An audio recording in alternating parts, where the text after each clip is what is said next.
All right, good evening, everyone. Thank you for attending tonight's meeting of the Temple City Council for February 17th, 2022.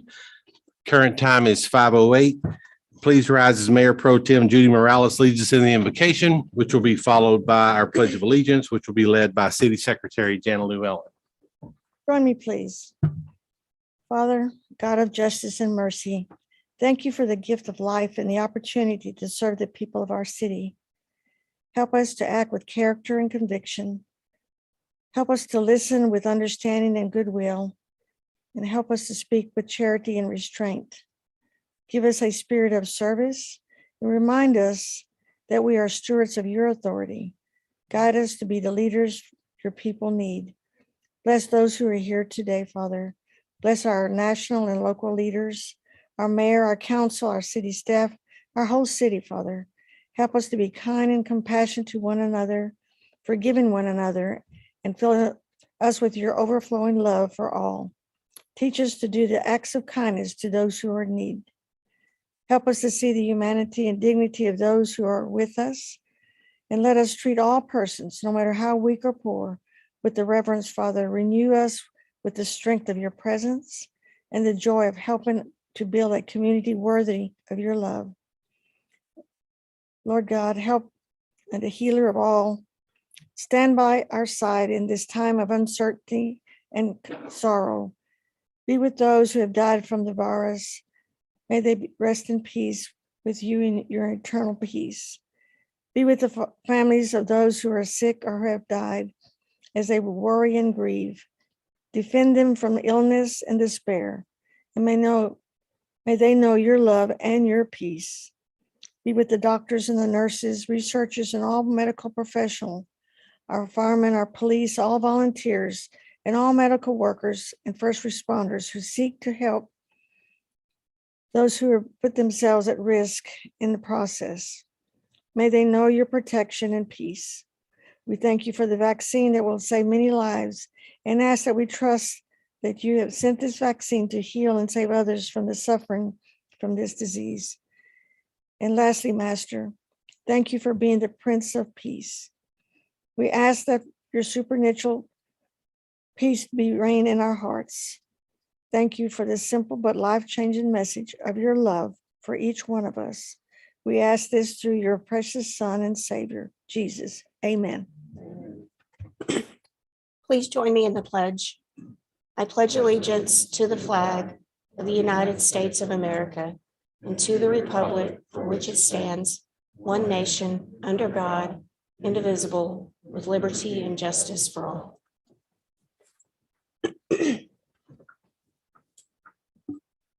Thank you both.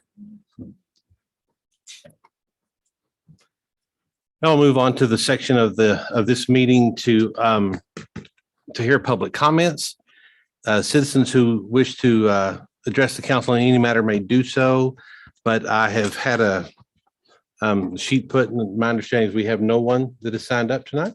Okay, so we'll just move right on to item 3, which will also be a quick one. Mr. Furch at 12 East Central had wanted to make a public appearance before the council, and my understanding is at some point today, he sent in an email and said he would not be here. So we'll move on from that, move on to item number 4, which is to receive the Temple Annual Comprehensive Financial Report for fiscal year ended September 30th, 2021. Ms. Bernard, would you like to introduce the auditors? Yes, sir. Each year, the city council, they engage a certified public accountant to perform an audit, and they have engaged Brockway, Gershbach, and Niemeyer to perform that audit. And tonight with us is Steve Niemeyer and Christina Wells, and Christina will present a brief overview of the comprehensive annual financial report.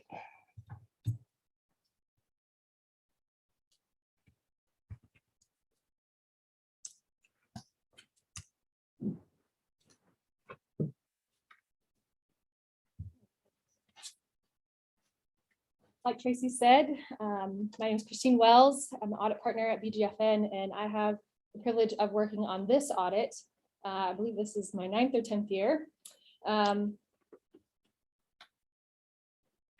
Now, a lot of work goes into the audit. We wouldn't be able to do it without the finance team. They work extremely hard to keep the city going, to make sure the numbers are good. But each year, they work extremely hard on the annual comprehensive financial report. And in one of the ways that we know that they work extremely hard is they receive awards. One of the first awards is the Distinguished Budget Presentation Award. They've been recognized for 26 years in a row. And then the Certificate of Achievement for Excellence in Financial Reporting. This is their 40th consecutive year. So an outstanding finance team. Now, along with COVID challenges, they are able to still get all the work together for us to be able to come in and do an audit. So we got this done on time, which is a very exciting task. So what is an audit? You're an accountant, you count beans. We don't have beans. What are you doing here, right? Well, we do quite a bit. And to give you some context into what we do, we verify all the ending balances on the balance sheet. We test internal controls and activity related to activity on the income statement. And to put some numbers to that, on the balance sheet, we verify 960 million of assets, and we verify balance of 671 million of liabilities. And then on the activity side, there's 174 million of revenues to test, 64 million in payroll, 86 million in operating expenses, 92 million of capital assets and debt payments. So quite a bit to cover. And then a second piece of our audit is our single audit. That's the audit over the grants that the city receives. There's a compliance audit. So we look at 4.4 million of the federal grants that you received for fiscal year 21 and 336,000 in state grants. All that to say, the whole reason I'm here is to tell you, you received an unmodified opinion, meaning a clean opinion from us. Your financial statements are free from material misstatement, and that is exactly what you're after. So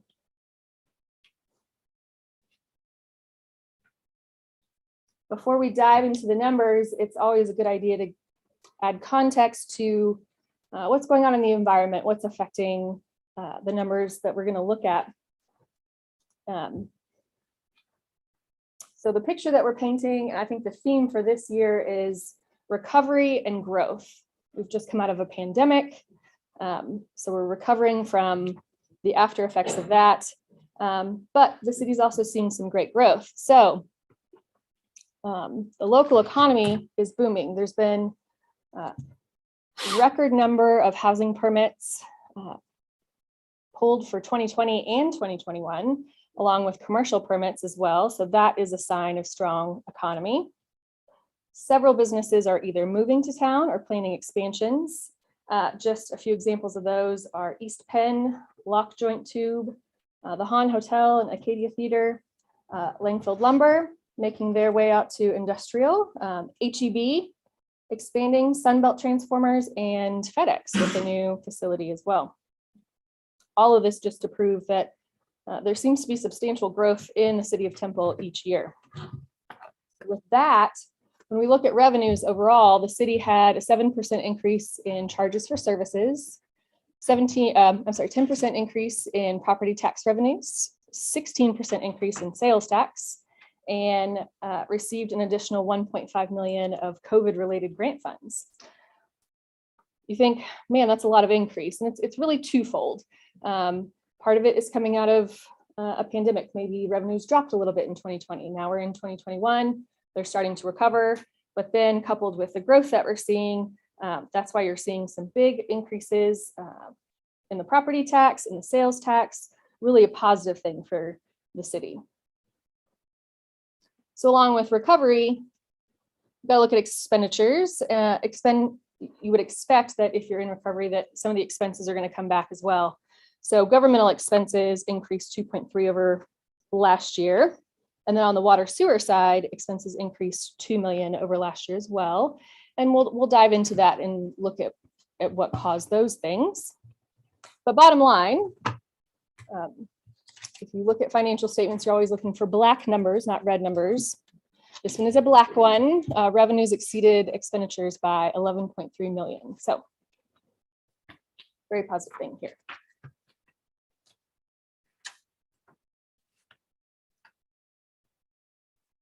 So when we go from fund statements to government-wide, there are 4 big pieces that affect going from your operating level to the government-wide. And we add assets and we add bonds or our debt and then pensions and OPEB. And some of the things that happened with those capital assets, the city invested 52.4 million in capital assets during the year. There's actually an additional 14 million in the zone as well. Very exciting that the city continues to invest. On the bond side, the city issued some bonds. We'll get into what they issued and what they were issued for. Now, pensions, everyone loves pensions and talking about them because they're very exciting. The TMRS, the pension liability actually decreased 3 million for TMRS. This is due to some decent returns in the market. But then the net pension liability for firemen's pension actually increased 1.8 million for this year. I know you guys increased your contribution percentage in 21 because pensions lag a year. You won't see the benefit of that yet until next year. So I expect that number actually to decrease for next year. And then OPEB liability increased 1.4 million. This is due to some changes in assumptions that the actuaries use to pull together those liabilities. So let's dive Wells, in. Yes. What is OPEB? OPEB. Oh, sorry. I should probably know that, but I used an acronym. So sorry. Other employment benefits, other post-employment benefits. gotcha. That would be supplemental death benefit from TMRS and then retiree healthcare plan. Those are the 2 OPEB benefits we have. Okay, good. Thank you. Okay, so we made money and we're spending money. Let's talk more about bonds. What are we doing with? We have to support investing in capital assets. So we've got to issue some bonds. The city has a very robust capital improvement project plan. I'm sure you're all aware and very involved in. In order to support that, we've got to issue some debt. So on the governmental side, in fiscal year 21, we issued 50.28 million of combination tax and revenue certificates. This is going to cover some transportation improvement projects, building improvement projects, some roofs around the city buildings. And then a big one is a new solid waste and recycling facility. So that debt will support a lot of those projects there. On the zone side, we issued 44.6 million. These will be used for street improvements, utility projects, airport building, and then 2 parking garages here in downtown Temple. Also issued 2.94 million of limited tax notes. These type notes are used to buy the equipment for the ever-growing city. It buys things, vehicles, equipment for your sanitation, public safety, and your streets department. So that will support those purchases there. And then the big one on the utility side, issued 94.5, almost 0.6 million of utility system revenue bonds.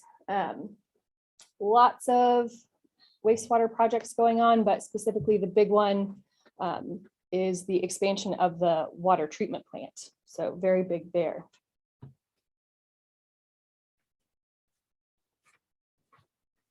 So we're going to dig into revenues and look at revenues. This chart shows revenues. The biggest ones are on bottom, and then we stack them up. And we look at over the last 5 years to see for trend purposes. The water sewers on the very bottom, that's your biggest one. It's 25% of the total. These revenues have been stable given the moderate weather, and I use that term lightly after the storm last year, but moderate weather since 2016. There's a small dip in 2019. We actually had a lot of rain that year. 2020 was fairly normal. And actually 2021, consumption actually decreased in 2021, but with the growing number of customers, revenue actually evened out from 2020 to 2021.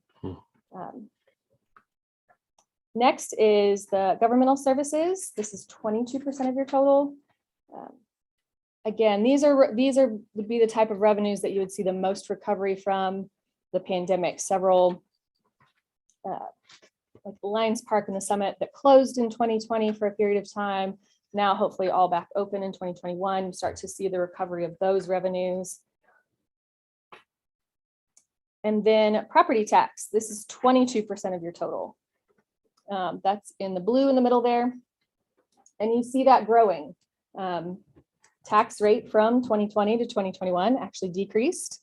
So it's not because we're raising taxes, it's because with all these new houses and all these new housing permits, bigger tax base, and then increased property value. So the city's benefiting from increased property tax revenues there. And then sales tax, the icing on the cake, the big one. I was impressed by this one. This is 18% of the total, but it's actually increased 36% since 2016. A big change happened with the Wayfair Act. Whenever you purchase something online, the sales tax that it actually goes to where it's being delivered, not where it was shipped from. I don't know about you guys, but during the pandemic, I became a Amazon purchasing expert, as I'm sure many of you have. So with that, then you have all these housing permits. Well, you pull a housing permit, and now you got to build a house. We're going to go buy all the materials for it. So that's why we're seeing such a big increase in the sales tax. I have not seen any sign of it slowing down. Tracy and I've looked at lots of trends of this, and excited to see where that goes. Franchise fees are in orange at the top there. These are pretty steady. They've increased about 7% since 2016, steady and consistent revenue. Nothing exciting there. Then in the yellow, you've got grants. There's a little bit of a bump in 2020. The city received an extra $3 million of coronavirus relief funds. So that's where that increase jumps in there. And then for 2021, you still had 1.3 million of coronavirus funds that you're able to use. And then another exciting thing coming for 2022, we're going to see that yellow increase quite a bit because the city's received over 14 million from the state and local fiscal recovery fund grant that they'll be able to utilize in 2022. So very exciting things to be able to get those grants and then use them. All other is on the top. This kind of encompasses interest income, which if anyone's making interest income, bless you, who can, I don't know. That's why you see a little bit of a dip there. And then hotel motel tax.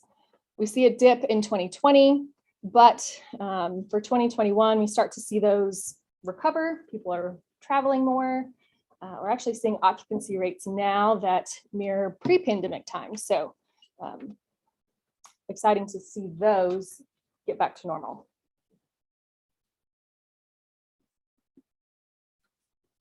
Expenses. Okay, we made the money and now we're spending it. Where's it going? Same concept here. Biggest expenditures are at the bottom, then we stack them up. The very bottom, water and sewer. With growth in the city, more people, more costs. The big increase that the water and sewer saw in 2021, they were able to add several positions. This helped with add many more crews and support for all the services that the city offers. And not only were they able to add positions, but they had some open positions that they're able to fill. So really the increase that you're seeing for 2021 is personnel costs. And that's surely adding people to the team to be able to support the growth. Public safety is next. It's the second largest at 26% of the total. This is your fire and police. You see it steadily growing over the years. This one actually only increased about 2% each year. you would think it'd be the same as the city growth. And it is to some extent. You're able to get plenty of firefighters, but actually filling police positions is a little bit harder. So as we're able to fill more of those, I expect to see that grow a little bit more. And then we've got general government. General government, this is the one on the revenue side where it was a little bit of a dip because of those facilities that had to shut down. Now that we've recuperated and those facilities open back up, you expect to see the expenses increase. This is 13% of the total. It on average has increased about 4% over each year. Very normal, consistent and steady. The purple is culture and leisure. This is 11% of your total. It's about 2% increase each year.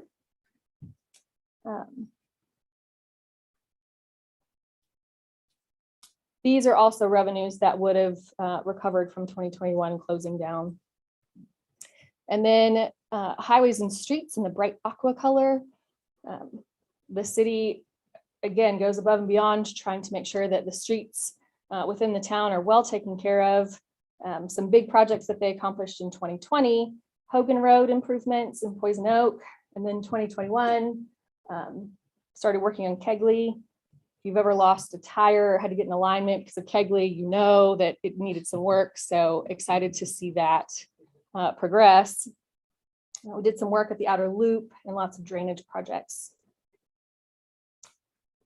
On top of that is sanitation. This is going to mirror water sewer. With the growth that you have in the city, expenses are going to increase with needing more people. Everyone still wants their trash picked up, regardless if there's an ice storm or if there's a pandemic, we still have trash. So these are consistent with the increase in revenues as well. All other, this all other category includes airport expenses and then any interest expense related to debt. Consistent year over year, about a 1.5% to 2% increase over the last 5 years. Pretty consistent there.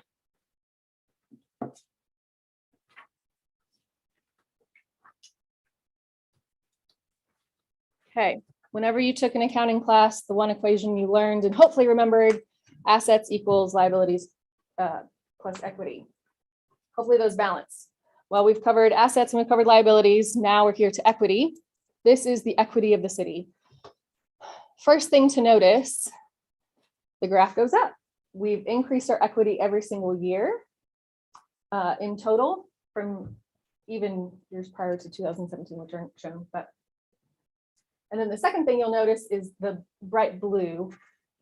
This is your investment in assets. So all of your assets less any debt, that's the net amount. And the city continues to invest in that. We had quite an increase in from 2020 to 2021, over 10 million, actually 11 million there. Very positive. The yellow, that's restricted equity. That's just the amount that we have to set aside for debt that's required. Very small, very consistent from year to year. And then the green is unrestricted. This would be any monies that can be used for anything in the city. And you say, well, Christine, it was 32 in 2017. It starts to decrease. I don't like that. Sure. So in 2016 is when we implemented pensions. So 2017 we'll take a hit because of pensions. Then in 2018 is when we implemented standards on other post-employment benefits. So the unrestricted portion took a hit just from that. And then we see fluctuations from OPEB and the pension each year. It's not anything that the city does. It's based on the actuaries' numbers and then the amortization of the changes that happen each year. So what I want to do is look at, if we were to take that unrestricted, that green portion, that's at the very top, those numbers, and we add back all the pensions and OPEB liabilities, the very bottom would be what your unrestricted portion would be. And this is not to say to cancel TMRS and retiree healthcare. Please don't do that. That's not what I'm saying. What I'm trying to show you here is that if you take those pieces out, it's pretty consistent all the way through. So the city is consistent in making sure that they have healthy fund balances to be able to operate going forward.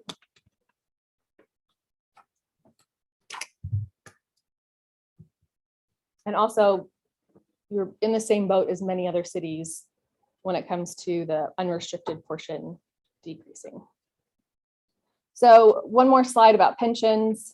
The actuaries put lots of assumptions into coming up with what this liability is going to be each year. One of the biggest assumptions they use is the discount rate. And unfortunately, with the discount rate, it's the one that makes the liability the most sensitive. So what this is showing is the discount rate that is chosen is in the middle. So for TMRS, the discount rate is 6.75%. So the liability for TMRS is 24.5 million. If we were to change that 1% either way, that tells you that if I were to decrease it 1%, my liability would now be 56.1 million. But if I increased it 1%, then I would actually be owed 1.4 million. So it's very important that the actuaries get this percentage right. You see also the same variance in fireman's pension. And overall, a percentage change could increase your liability 40 million, or it could swing the other way and decrease by almost 33 million. So again, could be very sensitive, but hopefully the actuaries are being conservative in the rates that they're picking.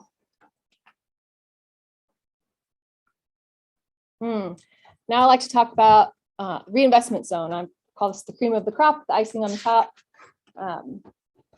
This is unique for the city of Temple. Lots of cities don't get to do this, but the zone had a little bit over 20 million of property tax revenues in 2021 to be able to invest into the city. And as you can see, the giant blue portion, this is, at least over the last 5 years, the amount that has been invested. These are all the projects that the zone has gotten to work on. Construction in progress. These are ones that are in progress that haven't been completed yet. You'll see in 2020, it gets pretty big. That was at 41 million. There was a couple of big projects in there. Santa Fe Plaza and the Santa Fe Market. All of those got completed and then moved. So that's why you see a drop in the construction in progress there in 21. But overall, they have been able to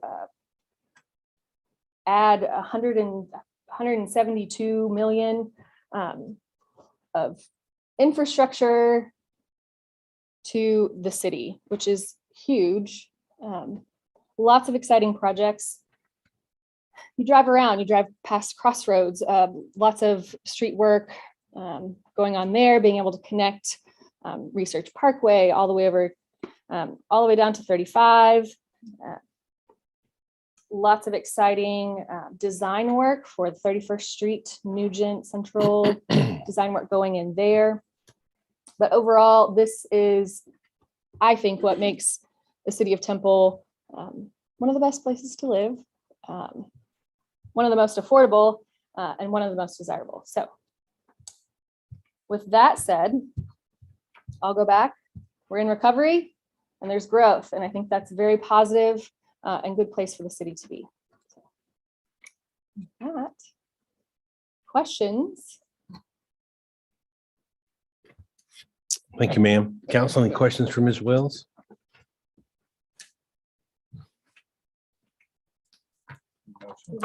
These good audits have just become routine. I don't think I've ever seen a bad one yet. So Tracy, I don't see the rest of your team here, but thank you for the good work that you guys do. Year after year, I'm amazed. And to Ms. Wells' point, the reinvestment zone's a big driver here.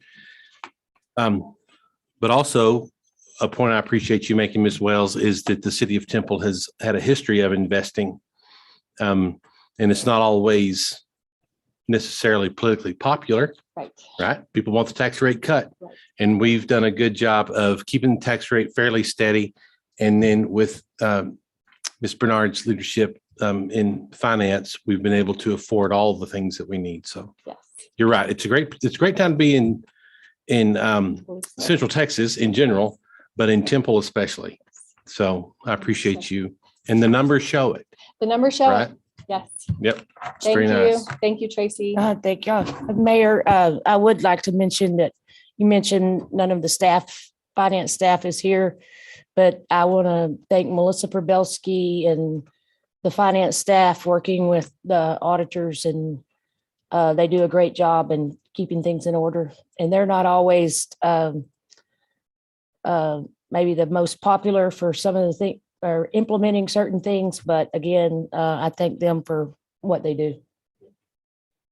Year over year. So that's great. Anything else? Thanks again, Ms. Wells. Okay, moving on to item number 5. We will, item number 5 reads to conduct a public hearing, receive and presentation, and to consider a resolution approving the proposed amendment to the Community Development Block Grant 2020 through 2025 Consolidated Plan and the 2021-2022 Annual Action Plan by reallocating funds from the Crime Prevention Program to 2 subrecipients of the Building Temple Together Grant. Brittany. Hello.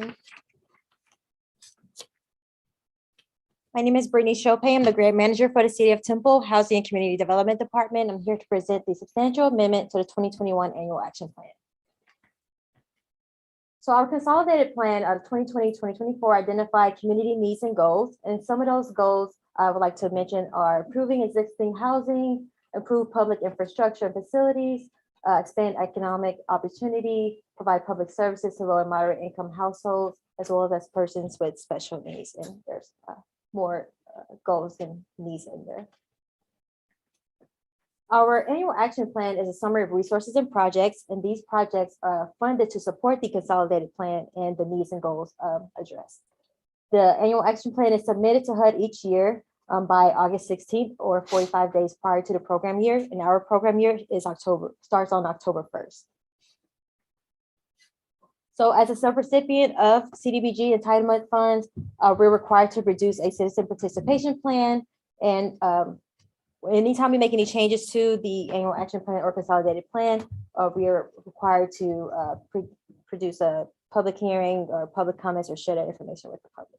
So any transfer of funds over 25% of the city's annual allocation or when activities need to be added or deleted from the consolidated plan is considered to be a substantial amendment, and the city is required to seek the changes in accordance with the citizen participation plan. So here are the details of this substantial amendment. We seek to reallocate funds from Plan Year 19 and Plan Year 20 Crime Prevention Program to the Building Temple Together grant opportunity for area nonprofits. We had an application open October 15th of 2021 to November 15th of 2021. These subrecipients have been chosen based on a competitive application process to administer qualified services to achieve specific outcomes that are in alignment with our consolidated plan, and agencies that receive funding must meet all requirements of federal regulations regarding the proper use of CDBG grant funds. And that amount of funding for the Building Temple Together grant is $100,000. So 2 subrecipients were chosen. The first is Temple Christian Outreach, formerly known as St. Vincent de Paul. They were approved for $50,000 for public facility improvements, which include parking lot resurfacing, ADA accessibility improvements, and sidewalk repairs. The second subrecipient is the Unincluded Club, also approved for $50,000 for micro enterprise assistance, which includes business training, LLC development, marketing assistance for qualified small businesses. And these 2 applications were reviewed and approved by the Revitalization Advisory Board.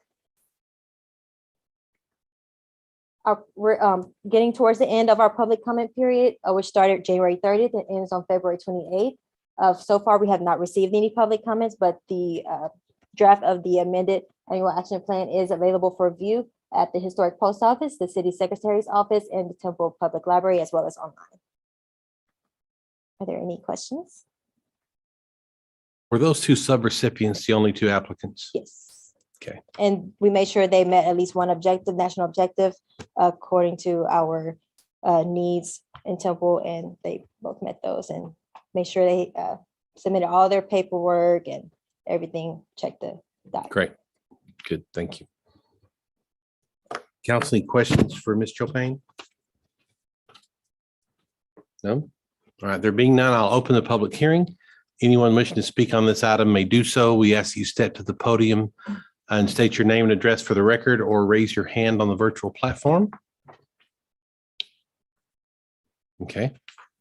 Very good. There being none, I will close. I'll close the public hearing. And I'll also entertain a motion on this item. Mayor, I make a motion for approval. Second. We have a motion by Mayor Pro Tem Morales. We have a second by Councilmember Walker. Council, please cast your vote.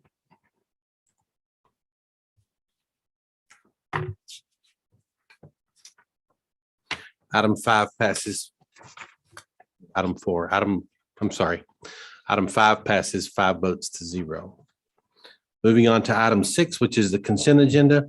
The consent agenda is, all these items are considered to be routine by the city council and may be enacted by one motion. If discussion is desired by any member of the council, any item may be removed from the consent agenda at the request of that council member and be considered separately. During our workshop today, it was agreed that we would remove item 6O from the consent agenda. So council, is there anything else that needs to be pulled? Okay, there being nothing else, then I'll entertain a motion on item 6A through 6P, less item 6O. Mayor, I'll make a motion on the consent agenda. Consent agenda item 6A through 6P minus O to approve. I'll second the motion. We have a motion by Councilmember Long. We have a second by Councilmember Williams. Council, please cast your vote. Item 6 passes 5 votes to 0.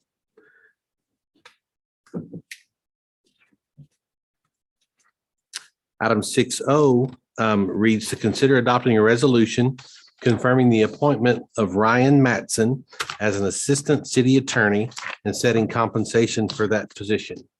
Ms. Davis. Yes, thank you, Mayor. I am very happy to be able to introduce you all to Ryan Matson. He's in the audience sitting next to Charlotte, and he has been selected to fill our prosecutor position.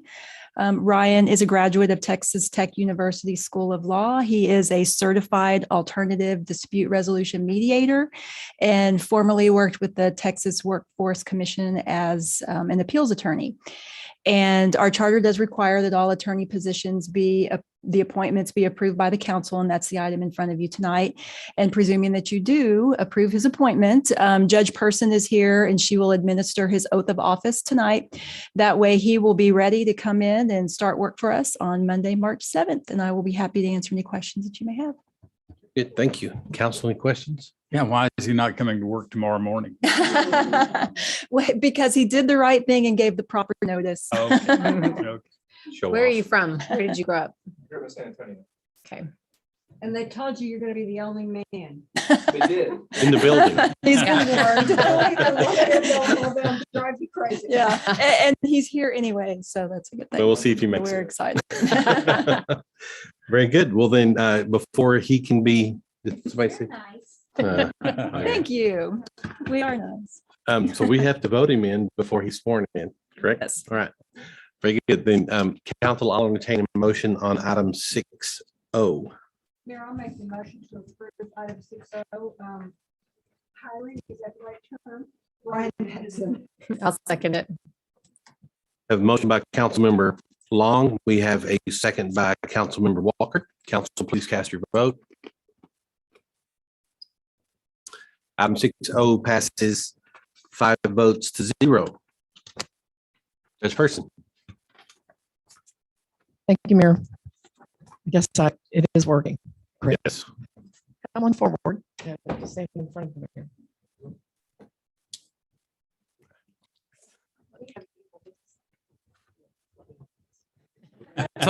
Sometimes we have a microphone. Sorry. And then you- Sometimes we have a microphone here. No. Okay. Just repeat after me. I, Ryan Matson, I, Ryan Matson, do solemnly swear do solemnly swear that I will faithfully execute the duties that I will faithfully execute the duties of the office of Assistant City Attorney of the office of Assistant City Attorney for the City of Temple, for the City of Temple, and will to the best of my ability and will to the best of my ability preserve, protect, and defend preserve, protect, and defend the the Constitution the Constitution and the laws of the state, and the laws of the state, so help me God. so help me God. Congratulations.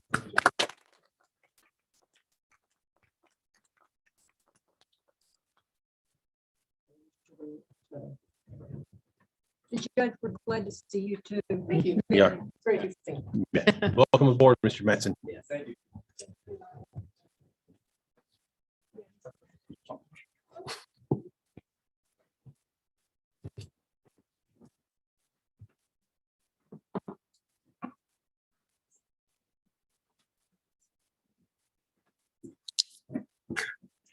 See a lot of whispering. Y'all finish up there?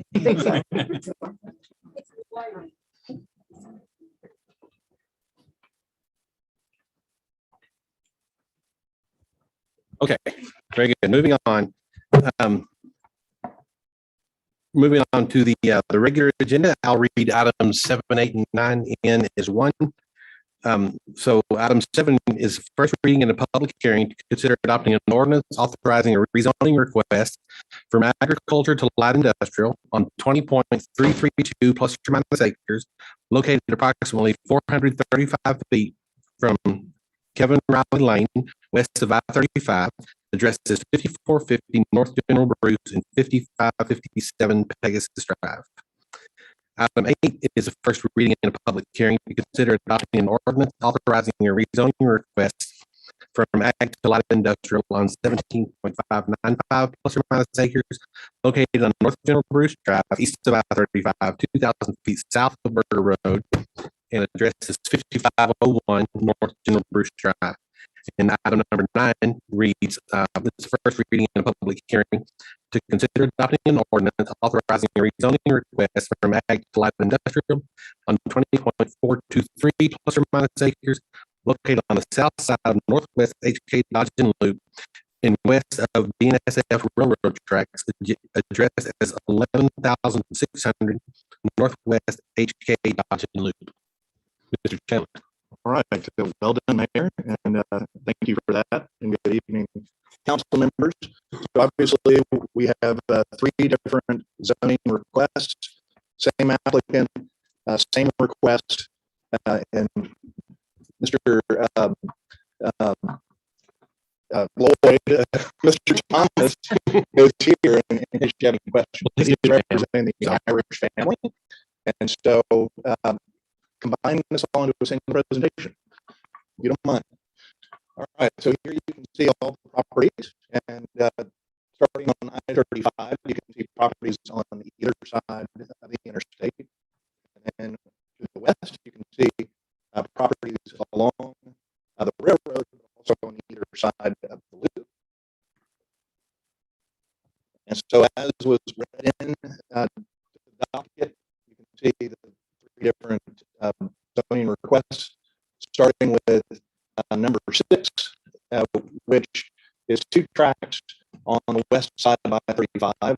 And so one of them is absolutely within the I-35 corridor overlay, the industrial subdistrict, and the one along Pegasus would be if it were developed along with the property that is in, or if it's managed or marketed along with that piece of property. So to say that it may be in, it may not, it depends on how it's developed.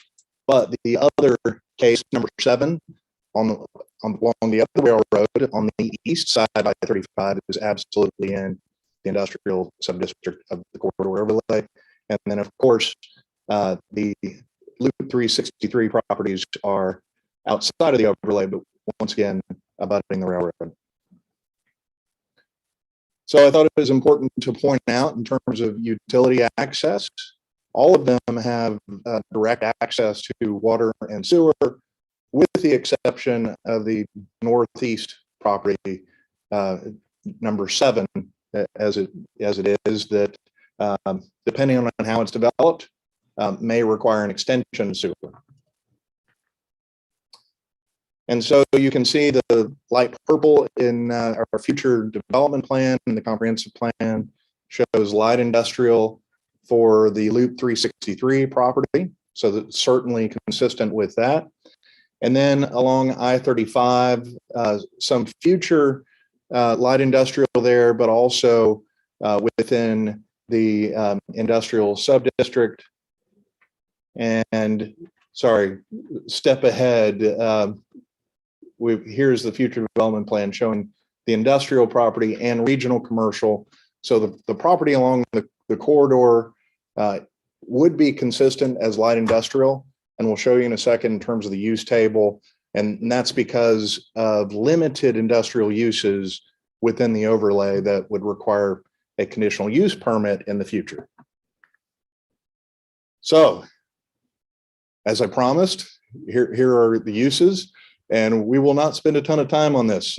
Ultimately, I think what is important to note is that industrial uses along I-35 within the corridor would require, thank you, would require a conditional use permit in the future. So property owner notification for all three properties. We received no responses in disagreement and one in agreement. And so staff is recommending approval of the request to rezone from agricultural to light industrial. And so did the Planning and Zoning Commission. 6-0, and happy to answer any questions. And of course, Mr. Thomas is here if you have any questions for him on behalf of the applicant. Mr. Chandler, The owner. council, any questions? I do have a question, just for absolute clarity. The request is to rezone the three properties for them to be marketed as rezoned. Got it. Yes, ma'am. Anything else? No, sir. Okay, items 7, 8, and 9 are all subject to a public hearing, and we're going to do all three public hearings at one public hearing for all three items. So anybody that would like to speak in regard to items 7, 8, and 9 on tonight's agenda, we ask that you step to the podium and state your name and address for the record, or raise your hand on the virtual platform. Nothing on the platform, nothing from the audience. Right, council will vote on these separately. So I'll entertain a motion on item number 7. Mayor, I'll make a motion to approve item 7. Second. We have a motion by Councilmember Walker. We have a second by Mayor Pro Tem Judy Morales. Council, if you would, please cast your vote. Item 7 passes 5 votes to 0. I'll entertain a motion on item number 8. Mayor, I'll make a motion to approve item 8 as presented by Mr. Chandler. I'll second the motion. Have a motion by Councilmember Long and a second by Councilmember Williams. Council, please cast your vote. Item 8 passes 5 votes to 0. Council, I'll entertain a motion on item number 9. Mr. Mayor, I move we authorize the rezoning request as outlined in item number 9. Second. Have a motion by Councilmember Williams. We have a second by Mayor Pro Tem Morales. Council, please cast your vote. Item number 9 passes 5 votes to 0. Congratulations. Moving on to item 10 is the first reading and a public hearing to consider adopting an ordinance authorizing the voluntary annexation of 161.87 plus or minus acres located on the west side of Bob White Road, approximately 1,450 feet south of Tower Road, addressed as 2810 Bob White. Mr. Chandler. All right, thank you, Mayor. And so this is an application submitted for voluntary annexation by our Temple Economic Development Corporation to expand the Synergy Park. And so here, if we orient you towards the aerial, you can see the Panda power plant, various phases, and is just to the east of that. So it essentially would extend that industrial park. And so just a little over 161 acres, once again, adjacent to Panda. There will be a rezoning for this piece of property because, of course, as it comes in, it's by default zoned agriculture. And so they would need to rezone for future light industrial expansion. And you all should see that case on April 2nd or 7th and April 21st. And just to clarify, all state and city requirements for annexation have been met. And so staff recommends approval of this annexation. Happy to entertain any questions. Council, any questions for Mr. Chambers? All right, item 10 is subject to a public hearing. We ask you step to the podium and state your name and address for the record, or raise your hand on the virtual platform. There being none of either, then I will close the public hearing and entertain a motion on item number 10. Can I make a motion to approve as presented? Second it. I have a motion by Mayor Pro Tem Morales. I have a second by Council Member Walker. Council, we ask you please cast your vote. Item 10 passes 5 votes to 0. Item number 11 is to consider adopting a resolution on the final plat of Friars Bend, a 35.952 plus or minus acre, 54 lot, 1 block, 3 tracks residential subdivision with the developer requested exception to the Unified Development Code, section 8.2.1D.4, related to the projection of perimeter streets located in the Redding Roberts Survey, abstract number 692 in the city of Temple, Texas, addressed as 2215 West FM 93. Mr. Chandler. Okay, thanks again, Mayor. And so here's the property. And of course, you all are seeing this only because of the street projection exception requested by the applicant and that staff is supporting. And I'll go into a little more detail as to what that means. So this is a 33-acre tract that was annexed recently, but the total acreage, because a portion along FM 93 was already in the city limits. So it's almost 36 acres total. And so this is for a 54 lot, 1 block subdivision, single family residential, lot sizes ranging from the smallest at 12,347 square feet and the largest at 31,875. And so this was rezoned recently to single family 1. Those lot sizes are significantly larger than the minimum lot size in that zoning district of 7,500 square feet. And so the UDC exception of the perimeter street projections. So our development review committee reviewed the plat shown here on the screen on December 10th and deemed it administratively complete or filed on January 5th. And the developer has chosen to pay the park fees as opposed to having a public park dedicated within the boundaries.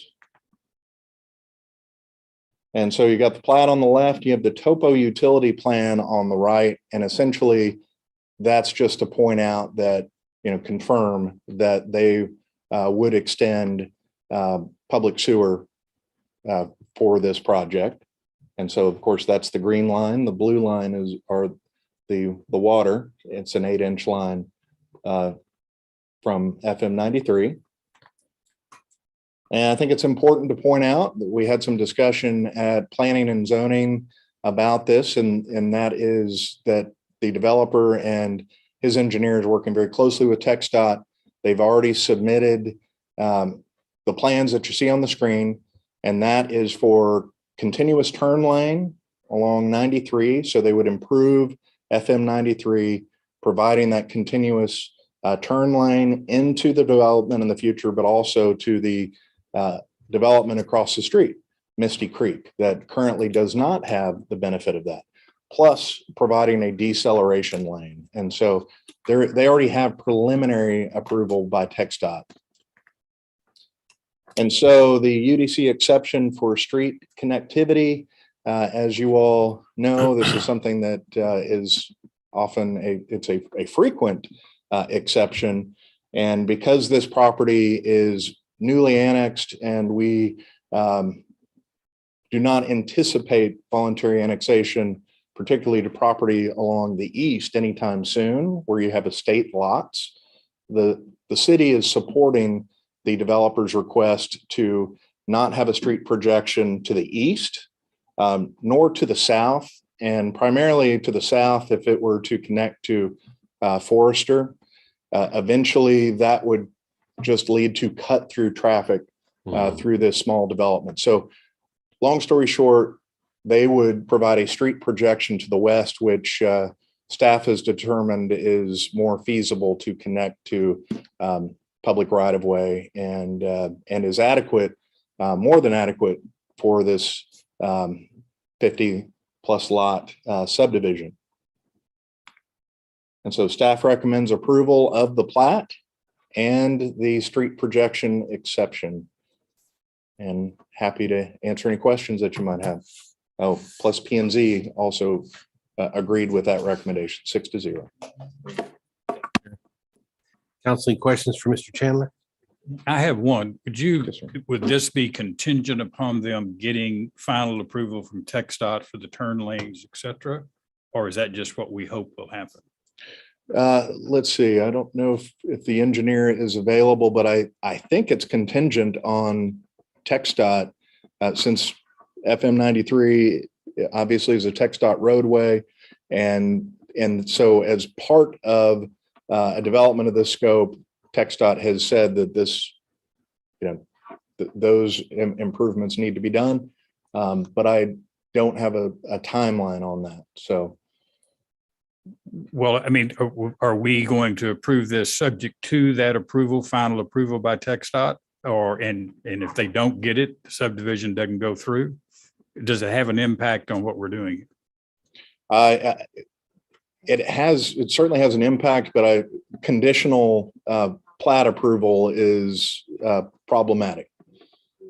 We just don't have the option. It either meets our standards, which it does, Okay. and gets approved, or disapproved if it doesn't meet our standards, and it does meet our standards. And it meets our standards because we're Yes. doing this one exception. Yeah, yes, sir. Other than that. Okay, exception. so the TxDOT thing be nice if it happens, but it doesn't have to happen. Well, and so actually, I recall the developer saying, actually the engineer, that they volunteered this Mhm. early. And so I'm not sure if it even required a traffic impact analysis. So yes, I don't know the exact details in terms of what TxDOT would require, but they are, in preliminary approval of what has been proposed. Thank you. So yes, you're welcome. I'm assuming the developer will bear the cost of that lane. since That's they're- correct. Even, and TxDOT will allow the connection, quote unquote, to that road. Absolutely. Mayor, I have a couple of questions. Mhm. I was asking Kathy Mhm. legally, can our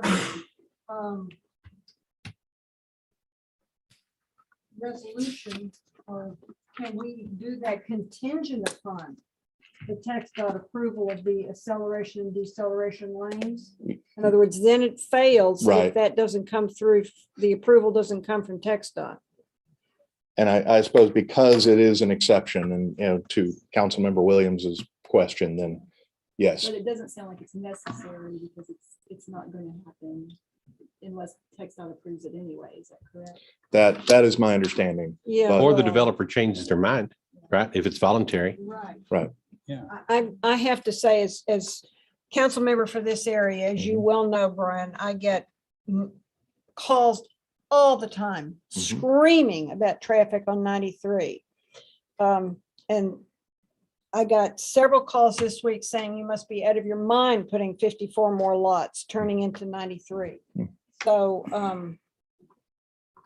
from a standpoint of representing the residents of that area, I would be very uncomfortable approving this without the certainty that it won't go through unless TxDOT approves that and the developer then puts those lanes in.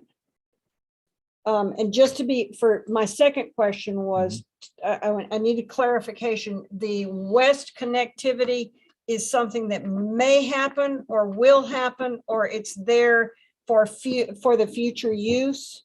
It's there for the future use. Future use. So what a street projection would result in is that they would dedicate the right of way for the projection shown in the circle there. Okay. And typically, the way it has been written is that dedication can revert back to the developer if within a certain amount of time, 10, 15, 20 years, there's no opportunity for In other words, development if to the the west west area if it's doesn't not develop. redeveloped. Right. Correct. Okay. And so that's I'm good to comfortable with comment on that as well. And so it won't physically be built as a stub out. It's just dedicated as right of way. Oh, wait, it will be built as a stub out. It Left- won't, so this developer would not typically build it. It would just be dedicated as right of way. So it'd be green space. No, I understand And that, but there then- won't be a house sitting there. Correct. Okay. And actually, I've thought through it just a little bit more sitting here. Since the requested exception doesn't really have to do with that text dot approval, as long as the way it's currently platted is in compliance with our code, then I don't think that we can make Okay. that requirement since it's not specifically connected to the exception that's being requested. Is my understanding correct? The exception is related to one of the side streets, not to the connection on 93. That is correct. Okay. Yes. So you Sorry, I you could potentially though condition that western connection that's shown there. So that perhaps if the standard is within 10 years or 20 years, either way, that's not something that just would happen. It would come back to you all, but you could clarify that, 10 years, if there is no imminent development to the west, that come back to you all for evaluation. Well, that's all fine and dandy, but that doesn't do anything about 54 new houses if That's- the deceleration and acceleration lanes aren't approved. Sure. Now, just so that you know too, this does meet the fire code Right. for 75 resident dwelling units with a understand. single entry. And they're also showing a wider entrance as well, which would essentially allow for up to 150 units. Right. so I understand just- all of that. I yes. just haven't talked to one single resident in that area that understands it or Sure. accepts it or likes it. Kathy, could you make the argument though that, part of the exception, if I understand correctly, is the south? And so you would, if they followed the code requirements and required a connection to the south, you would have two ways to get out of the subdivision. And here you're requiring that all traffic exit on 93. So could that be the connection to the requirement? Because as a condition of saying, yeah, we will agree to just one projection or one connection out, we do want to make sure that there are turn lanes at that connection. That's a very good point too. I think we could make that argument. I think if you just make the motion that you are recommending approval of the requested exception with the requirement that TxDOT approve it, and then we can work on the language that goes into the resolution just to make sure that it's airtight and in compliance with our code. I'm comfortable with Mhm. that. I do want to add that I certainly understand that private ownership is private ownership.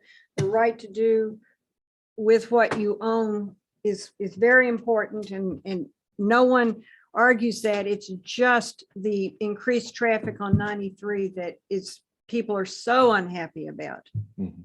And our goal is for safety and trying to keep our residents happy as much as possible and meet the needs of private ownership at the same time.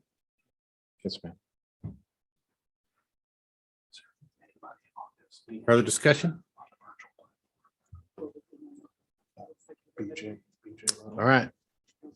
At this time, I'll entertain a motion on item 11. Mayor, I'll be happy to try to make the motion with perhaps Councilmember Williams' assistance and our attorney's assistance. So if I can say that I make the motion to approve this with the language you just outlined. With the requirement that the TxDOT approves. With the requirement that TxDOT approve this. Is that acceptable? Yes, I think based upon the discussion that we've had, your intent is clear. So yes. I'll Thank you. second that. Sorry to limp through that No, so, it's- so inarticulately. Everybody understand what Well you're done. voting on? Okay, very good. We have a motion by Councilmember Long. We have a second by Councilmember Walker. Council, if you would, please cast your vote. And item number 11 passes 5 votes to 0.